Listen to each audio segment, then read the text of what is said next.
Hey, everybody, it is Trags, Mike Petralia, back with the latest episode of the Jungle Roar podcast, powered by our friends at Game Time app and Prize Picks, and of course, our great group at CLNS Media.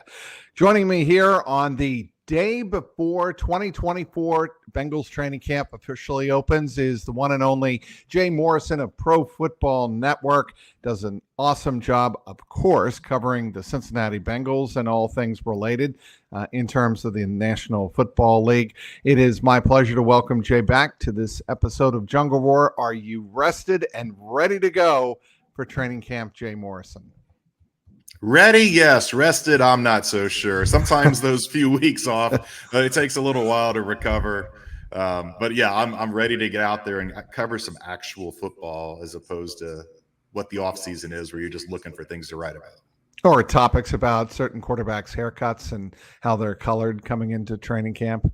That's why I'm wearing a hat, so you guys can't see my training cap hair that I've yet to unveil. Have you seen Joe Burrow's? I did. Yeah, I was stunned. I knew he had the buzz cut, and I thought the buzz cut was sending a message that, hey, it's all business.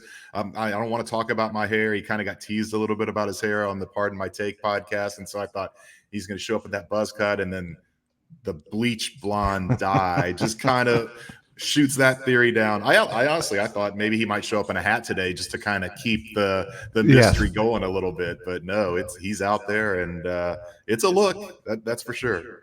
Bigger, stronger, blonder. That's what I tweeted out when I saw that. And that's kind of sums up, I think that's a great jumping off point, Jay Morrison, in terms of what Bengal fans should be looking for in training camp. Obviously, the biggest issue is Joe Burrow's right wrist. And the fact that he was cleared for full contact, announced by head coach Zach Taylor on Monday at the media day, that was probably the biggest news in terms of what's going to take place on the field. No?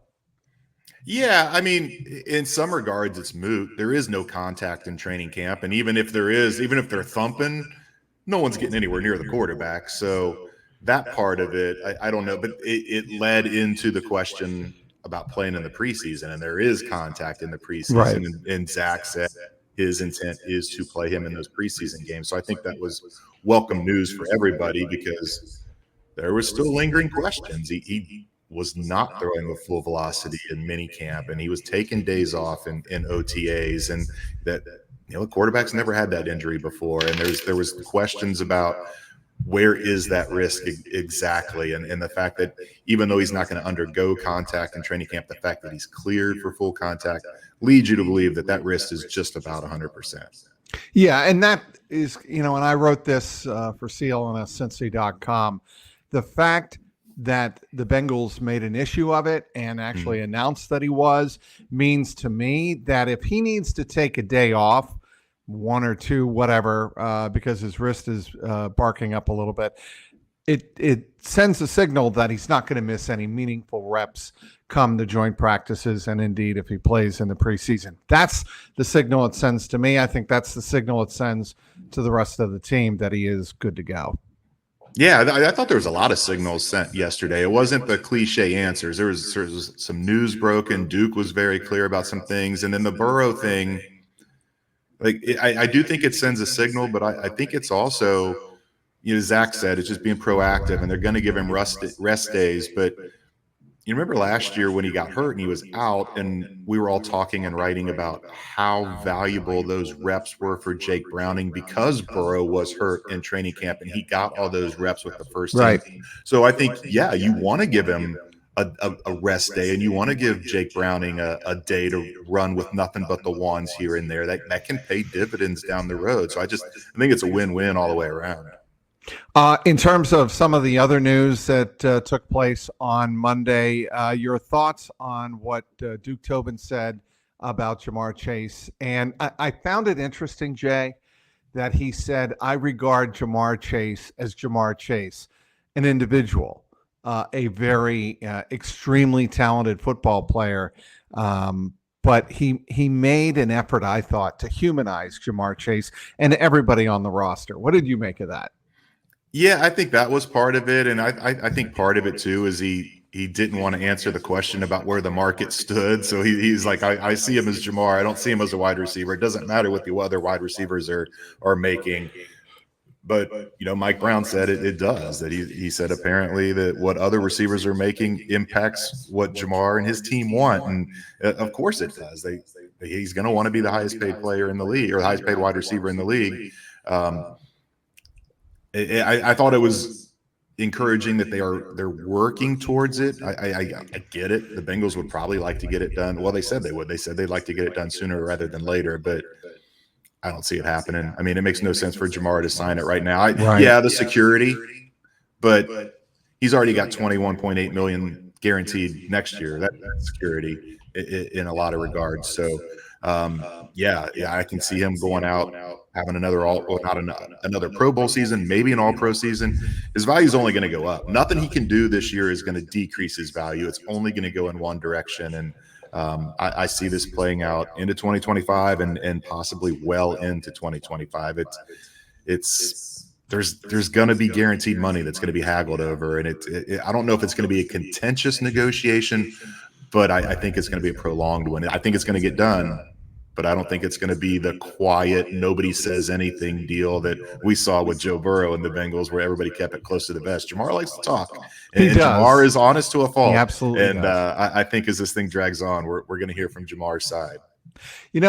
I have a slightly different take. Jamar did say toward the end of the regular season last year, and I know you remember this, Jay, that he wants money not only in the first season, but the second year, if I recall, guaranteed. Go ahead. He was asked if the most important thing, and he said guaranteed money. And then I think it was Ben Baby. Yep. Yeah, he said in year one or even beyond that. And he's like, oh, now you're getting too spicy. And he didn't want to answer the question there. But I think that's what he meant by it. That yes. He wants more than just that first season guarantee. Why wouldn't he? I mean, Justin Jefferson's getting $110 million. That's more than 3 of those 4 seasons on his deal. So yeah, Jamar should feel like he should fall right in line there. And Bengals don't like to do that kind of guaranteed money. So I think that is where the sticking point's going to be, and there's going to be a lot of back and forth. And Jamar's value, like I said, there's nothing he can do to decrease his value. It's going to go up no matter what. And as soon as T. Higgins officially signs with another team, it goes even higher, because then he's the one that's left. He's the big receiver that's left on this team. And I think I don't know if a fight is the right word, but it's going to be a back and forth for a few more months into next year. Yeah, I agree with you, Jay. I don't see it getting done easily. And these kind of big deals, especially with a guy like Jamar Chase, I think never do get done easily. But I think with Jamar it gets done. I don't think T. Higgins gets done. And the bigger question to me is, and has been for a while, even after T signed his franchise tag for $21.8 million right after minicamp ended. Bigger question is, are the Bengals tempted to sign him to another franchise tag next year? Have they even thought about that? Yeah, I don't know. I don't know that fits in because what would it? You have to go above and beyond what the franchise tag is to do it for a second year in a row. And I don't even know if this is legal, but I kind of wondered the timing of T signing it and sending the message that he was going to be there. I almost wonder if there's some sort of under the table agreement where I'm going to sign it now. I'm going to show up for the first day of camp. I'm going to do everything right. I'm going to be the best receiver this team I can be for this team. And then there's a wink and a nod that you guys will not tag me next year. I don't know if that's even a legal negotiating ploy, but it just feels like it was kind of a gentleman's agreement, because he didn't have to sign it then. Even if he fully intended to show up on the first day of camp, he could have played it out. He could have waited till yesterday or today to sign the tag. And I think there was a message in when he signed it. And I would, even from the financial standpoint, I'd be surprised if they tagged him again. They went out and drafted Jermaine Burton for a reason. You got Yoshi Voss. You got Charlie Jones last year. They've restocked that receiver pool, and I think they are fully prepared to move on from T. I do too, and I actually think it gives the Bengals a ton of options. I don't think you can have too many options at the wide receiver position, right? Oh, I mean, absolutely. That's one of the reasons Mike Gesicki's here. He's basically a wide receiver and a tight end body. And then you got Charlie Jones, who was drafted to be the heir apparent to Tyler Boyd in the slot. Yoshi Bosch can play in the slot. Burton can play slot, play outside. I think you're going to see Jamar a lot in the slot. Trenton Irwin is just that reliable, dependable guy. I think it's going to be really interesting to see the groupings of who's out there when and how they move these guys around.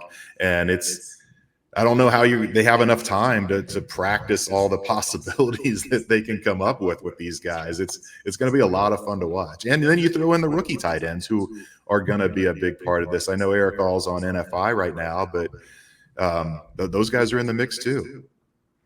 Yes, so let's get into the on-field position battles and the position groupings that you're looking forward to watching the most in training camp.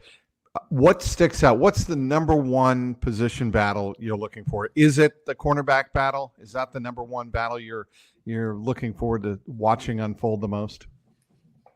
Sunday I might have said yes, but the way they were talking about Amarius Mims yesterday and the smile on Dan Pitcher's face when he was talking about him, and Duke saying things that he never says. But he says that we got that guy at 18 and his skill set, his profile, he's a top 5 pick. I mean, Zach Taylor was glowing about how Amarius has done everything right from, every day when he comes in, his attitude and his attention and to detail and his studying and everything. And it was just, I don't know. I think there's a real chance that he could beat out Trent Brown for that job. And I'm curious to see what kind of chance I know they're keeping an open mind about it, but you also have a new person in Trent Brown that needs to develop camaraderie and chemistry with that offensive line. So the cornerback position, I think you're going to see an apples to apples kind of thing where they're just going to rotate Dax and DJ in there, and they're both going to get plenty of reps with the one and see how that plays out. But I'm really intrigued by this tackle battle, how many reps that Mims is going to get with the first team early on, and then as it progresses. I'm sure Trent's going to get some rest days as a vet, and we'll see a lot of Mims with the one. But when they're both practicing, what does that workload look like? How often do we see Mims with the ones? How many examples can you come up with in terms of first round tackles or first round offensive linemen for that matter, but primarily tackles, of course, because that's where the commodity normally is with first round offensive linemen on the edge with the tackles. Can you recall, since Anthony Munoz was 3rd overall first round in 1980, how many tackles do you think compare to Anthony Munoz coming out? I'm not saying, certainly nobody has even come close to matching Anthony Munoz, but when they came out, can you recall as many or that many players that have compared favorably to Anthony Munoz when they first came out of college? I can't. That's why I'm asking the question. I mean, Tony Manders was supposed to be one, and he was an absolute bust. I can't remember that. And not taken by the Bengals, but actually specifically taken by the Bengals. Oh, by the Bengals? No, I can't think of. I mean, even what Jonah was a number 9, that was nowhere close. Mims 18, and even though they think he should have been top 5, I actually looked it up. They've had now let me call it real quick. Sorry, it's either 16 or 18. Okay, it's 16 rookies have started the season opener on the offensive line for the Bengals. Only 2 have been tackles. And that was Munoz in 80 and Vern Holland in 1971. Wow. CJ, that's why we have you on the Jungle World podcast. That is exceptionally good nugget finding by Jay Morrison. And I say not ever. That it only those starting stats only go back to 70. So maybe it happened in 68, 69. I don't know. That's only 2 years before that. Yeah, Bob Johnson was obviously a rookie when he started in 68, but and it's happened a lot recently. Volson in 22, Michael Jordan in 19, Billy Price 18, Bodine 14, Zeitler 12, Bowling 10. So you're talking in the last 13 years, 6 guys, but they were all interior guys. As far as tackles, it hasn't happened since Munoz in 80. Yeah, I'm just fascinated to see how that dynamic unfolds and whether or not Amarius Mims has everything it takes to win the job as a rookie protecting one of the most prized quarterbacks in the National Football League. That would speak to the Bengals' confidence in this rookie if he indeed won that job. And how much does he have to win it by? If he's like 2 or 3% better than Trent Brown, I still think they roll with Trent Brown and go with the veteran. Like, does he have to absolutely blow him out of the water to get that week 1 start? There's a lot that goes into that. There is. So what about Dax Hill against DJ Turner? What should we be looking for in terms of tells that the coaching staff will look at and make a determination? Well, I mean, they're playing outside corner. They don't play a ton of man coverage, but I think that's what you're looking for. Who does it better? And when they are in zone, who's messing up assignments? Because that was a big deal last year. And you know, it was more blown assignments with Dax. It was more bad angles and poor tackling with DJ Turner.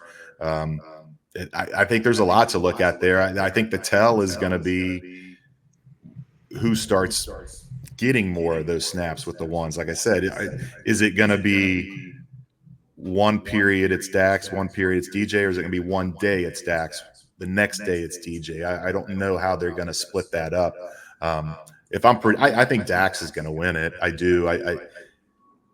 DJ, yes, he hit the rookie wall last year, but there was a lot of issues later, and Dax has been here longer. He's played that position really well. He actually covers man-to-man pretty well when he was asked to do that here with the Bengals, and he did it well in Michigan. And I just, if I'm picking a horse in that race, I'm going with Dax. That's fair.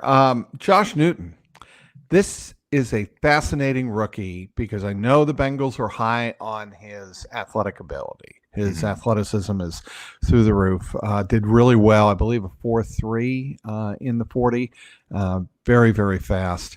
Do you think there's a potential for him to get not only reps on the outside, but get some looks at the slot corner, at least in preseason or in training camp? Or are they looking at him primarily on the outside? Yeah, that's a good question. I mean, I guess a lot depends on how that battle with Dax, because if DJ wins that, I think Dax automatically becomes your backup slot. Yes. So I don't know. I think Josh Newton is here to be an outside corner. He does not lack for confidence. I mean, he's going to be another fun guy to watch in camp when he's going one-on-one, especially on the one-on-one battles where, you know, maybe he'll get a chance to go against Chase and Higgins and those guys, as opposed to running more with the 2s and the 3s in the team periods. But yeah, I don't know what their long-term plan is there, but I would not rule him out. Everybody says the battle between Dax and DJ, and I think he's a wild card in there. It would kind of have to be the same thing, like I said, with Mims, where you have to blow those 2 out of the water to win that job. But they love, like you said, they love his athleticism, and he's got the confidence, and it's going to be fun to see what he can do out there once they start being competitive. We didn't get to see any of this kind of competitive stuff in OTAs, in mini camp. That's the best part of training camp, of watching these guys actually go at it. Speaking with Jay Morrison, does a phenomenal job covering the Bengals and the NFL for Pro Football Network. Jay, what about Chris Jenkins? He is somebody who is obviously, we've seen the videos, we've seen him on the X, we've seen him on YouTube, the workout videos. How will that translate to his play along the defensive line? I think he has the potential of being a rookie playmaker. The question for me is, will he show enough to get significant reps and become a part of a heavier rotation in the middle of the defensive line as a rookie? Yeah, I think he will. I mean, they took him in the second round. You don't get the sense they overdrafted him. I think that's where a lot of people had him slotted, was right in the 40s range. And, you know, they're going to be smart about this, especially early in the year when it's hot and guys are wearing down. And I think he's going to be right there in the rotation with Sheldon Rankins, with BJ Hill, both those guys, you know, getting up there a little bit in age. So load management becomes an issue. And I think we're going to see a lot of Chris Jenkins in the preseason games. And if he's in there blowing up the interior of the other team's offensive line and getting to the quarterback, I mean, why would you not put him in that mix? And, you know, it could be a detriment to Joseph Osai. I think he's a guy that they move inside on third downs to be that pass rusher. And maybe that becomes Chris Jenkins' role, and he's in there with either Rankins or Hill. There's so much they can do. We talked about receivers. There's so much they can do with that D line. But I've been really impressed with him. And the thing is that the pedigree with his dad and his uncle, and he's not going to come in here taking anything for granted. He's got incredible athleticism and skill, but he's going to work for it, and he's going to do everything right. And I think he's going to be in, I don't want to say a big year because I don't know what the workload's going to be, but when he's in there, he's going to be a factor. And the reason training camp is so important is we start to, once pads go on about 8 days into training camp or 7 days, whenever it's going to be, we start to see the contact and we start to see physical battles unfold and how guys handle not only the physicality, but the hand-to-hand combat and the endurance, how they handle the heat and all of that. We don't see that in OTAs and minicamp, obviously, because there's no pads. But I'm curious to see how a guy like McKinley Jackson, how as a rookie, can he make an impact? Because he's really the only true nose tackle, zero tech that they have, right? I mean, at least they drafted him to be that. Yeah, and I think those guys always kind of balk and take exception to that they like to think they can rush the passer too, and maybe he can be more than a run stopper, and I think he factors in their plans as well too. It is still the AFC North, and you're still talking about Nick Chubb and the running a Derrick Henry with the Ravens now, and I mean these teams run the ball, and we saw how valuable DJ Reader was, even when he wasn't making plays, he was eating up two blockers and letting other people make plays. And if McKinley can be just a percentage of that in his rookie year, I think it'll be a big boost for this defense. We move on now to the edge, and I know you made reference to it with Joseph Ossai, but I think the Myles Murphy, Joseph Ossai dynamic is going to be a fascinating one to watch. I forgot to mention, I might have to go back into my primer for training camp and add Joseph Ossai, but Ossai and Myles Murphy, what should fans be looking for from those two players? Because what we heard in the offseason is that Myles Murphy is bigger and stronger. He's going to be quicker. This is a big year for Myles Murphy. It's an even bigger year for Joseph Ossai. Yeah, I mean, it's a contract year. He's a free agent at the end of this year, and it's his first healthy offseason. And they talked about it. Yeah, I can't remember which one person. We talked to so many different people yesterday. It might have been Zach. It might have been Duke, but said he's been in the building more than anybody else in the offseason, and he's looked great. And I think we saw it. We saw him flash at the end of 2022, that run down the stretch. He was playing great. That's probably his best game he's ever played in the AFC Championship game until he had the unfortunate penalty. Right. So if he can get back to that, again, it comes down to load management. Trey Hendrickson, Sam Hubbard getting up there a little bit in age. I don't think you're gonna pull them off the field a lot, but it's nice to know that you can not have that huge drop off. And I do think we're going to see Myles Murphy play a lot more than he did last year. He really came on toward the end of last year. And I know Sam Hubbard was hurt, but I think Myles Murphy could be the second best pass rusher on this team in short order. Wow, that's saying a lot. Why do you feel that way? Just because of what you saw at the end of last year? Yeah, I mean, just the light goes on for these guys. And I asked Lou about it. Was it production? Was it the process, seeing the way he was picking things up in meetings, and he said it was all of it. They were just really impressed with the way he came on, and Sam's going to fight him for that job. Sam Hubbard was playing through a lot last year, and he's healthy now, but Myles Murphy's a first-round pick, and you said he's bigger and stronger, and I think this is going to be a really, really big year for him.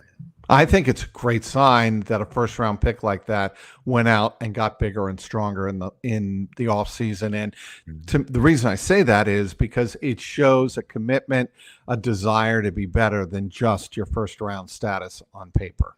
Yeah, and they get a taste of it, and they see the progress, and they're like, well, it can be even better if I do these things that they're asking me to do. And then, your rookie year, it's more specific training to the the 40-yard dash and all this stuff you have to do to get ready for the draft process. And now you're a pro. This is your job. You're locked into the spot you're at, and you can spend the entire offseason focusing on getting bigger, getting stronger, doing all the things the coaches are asking for you. And it's a great sign that he took that to heart. A few guys, Yoshivas did that too, went out and hired a wide receiver coach and really worked on his route running. And that's good to see. That goes back to the culture that they built here, where nobody wants to be the guy that's going to let this team down. And you have a good roster. You've got to fight for every spot.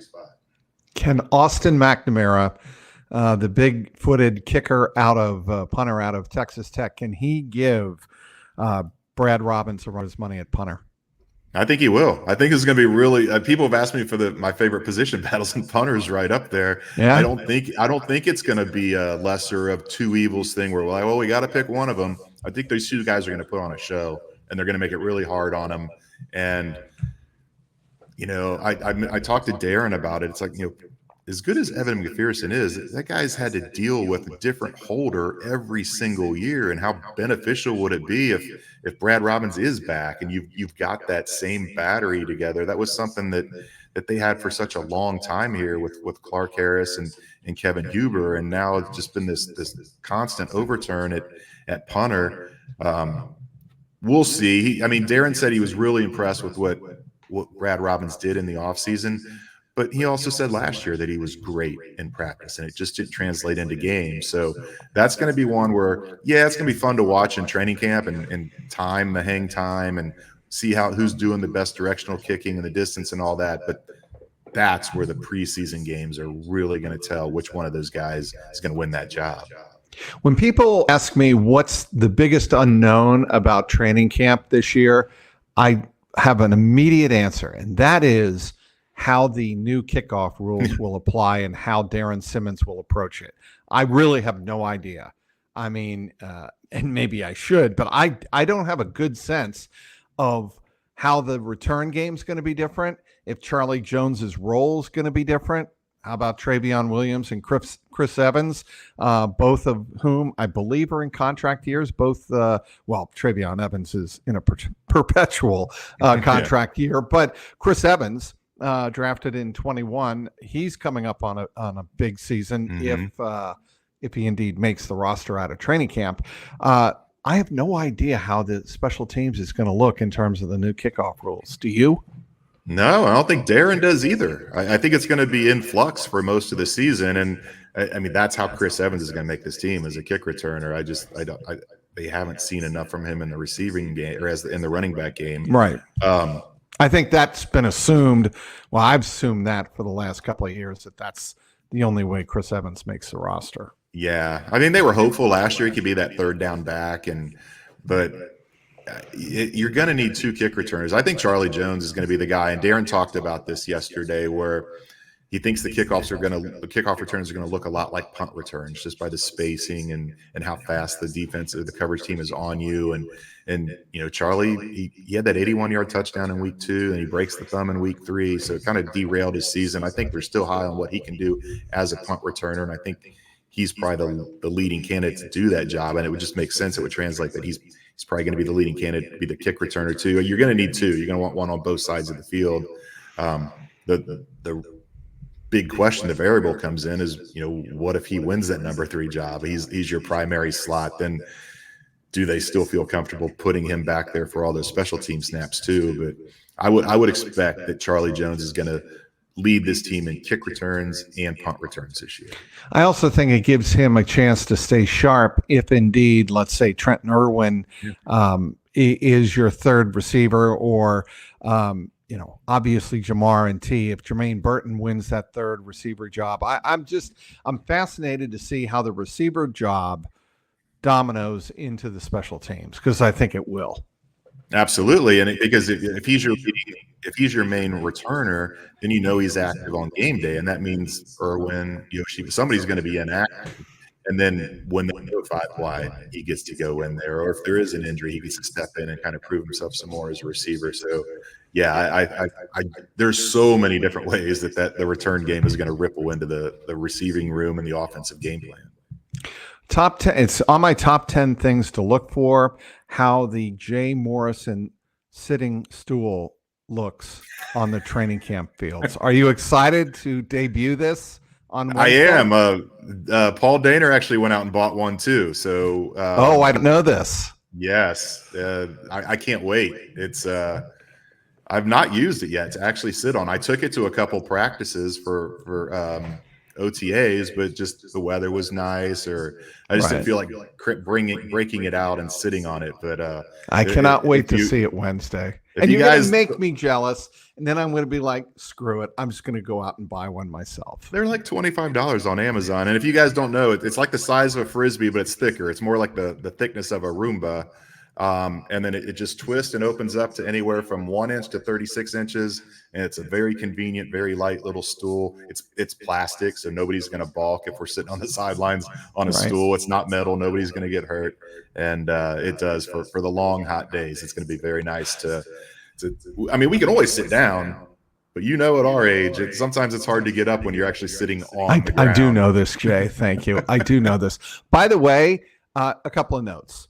The two-tone green that you're wearing is fantastic, and that is a Bobcats hat you're wearing, I assume. OU.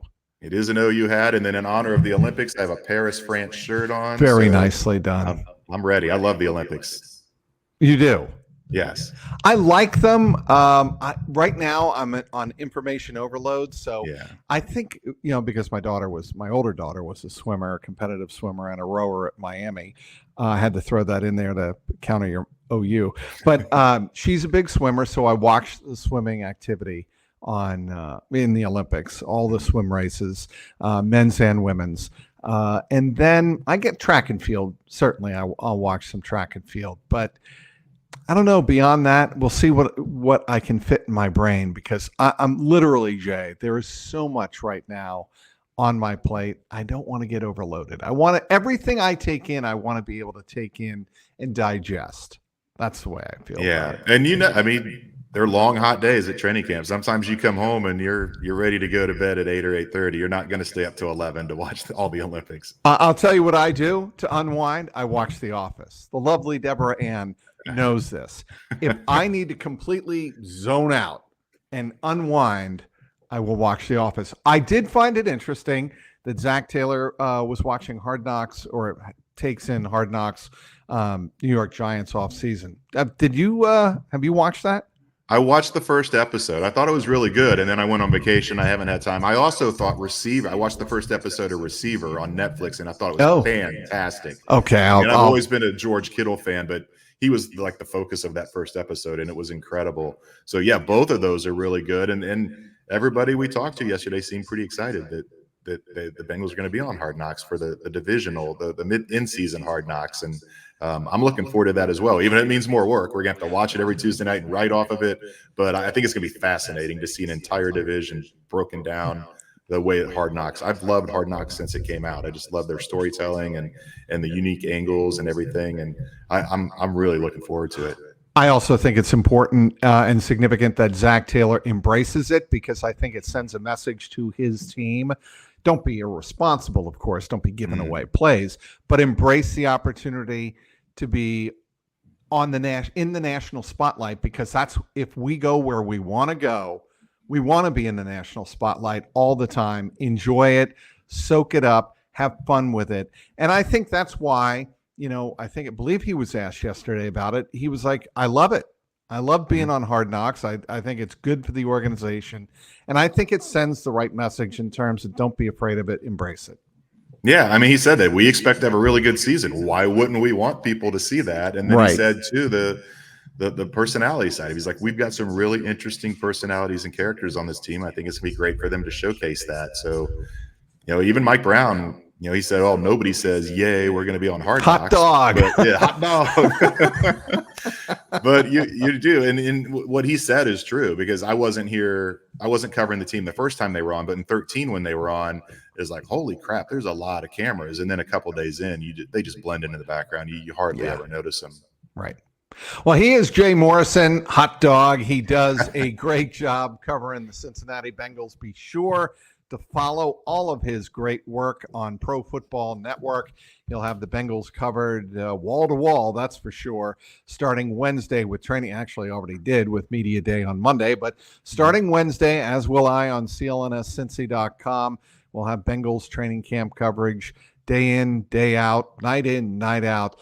You know where to follow us. I'm on Twitter and X at Trags, Trags. Jay Morrison is, there you see it on the screen if you're consuming this on the video, at by Jay Morrison, and also find his work on, again, the Pro Football Network. Has a great podcast, by the way. Plug that real quick, Jay.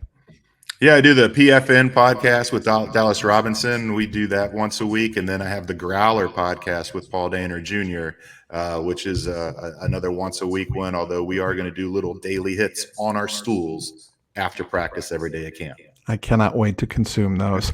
And that makes me all the more grateful that Jay Morrison has taken time out of his busy week to join me on this, the Jungle Roar podcast, the day before 2024 Bengals training camp opens. Want to thank our great sponsors, of course, Game Time app and Prize Picks. And I want to thank everybody at CLNS Media for getting us on all the great platforms where you can download the Jungle Roar podcast. Until next week, I'm Mike Petralia Trags. Keep that jungle roaring.